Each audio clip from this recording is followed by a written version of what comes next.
तो ये आ गया आपका मास m, सैटेलाइट छोटू, अर्थ का मास मोटू m।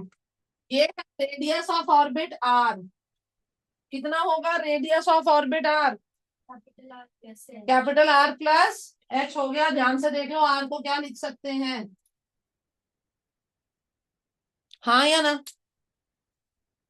डन है, समझ आती है बात? सेकंड मोशन, फिर क्या करें, कहां से स्टोरी शुरू करें?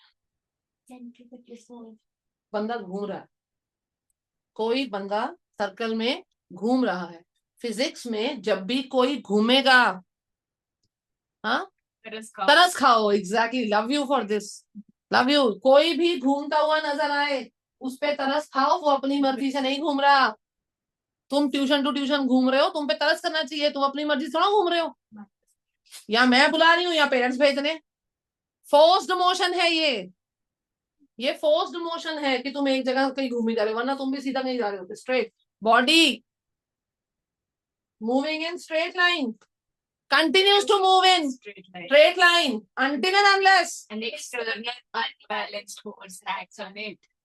तो ये कहाँ स्ट्रेट लाइन में जा रहा है, घूम रहा है। दुनिया में कोई भी घूमे बेटा, तरस करो, उस पर कोई फोर्स लग रही होगी। किधर को लग रही होगी वो फोर्स? रेडियली इनवर्ड लग रही होगी। और उस फोर्स का नाम सेंट्रीपीटल फोर्स होता है। और उस फोर्स का नाम सेंट्रीपीटल फोर्स होता है। पर सेंट्रीपीटल फोर्स खुद में कोई फोर्स नहीं है, वो एक फोर्स है, रोल है जो कोई बना, जो कोई प्ले कर रहा है। यहाँ कोई फोर्स होगी जो रेडियली इनवर्ड लग रही है। कौन सी फोर्स होगी जो रेडियली इनवर्ड लग रही है? M पर कौन? Gravitational force of M on छोटू। Yes, gravitational pull of planet on the satellite लग रही है कि नहीं? पक्का, वो सेंट्रीपिटल का रोल प्ले कर रही है। ये याद रखो, centripetal force is not a force,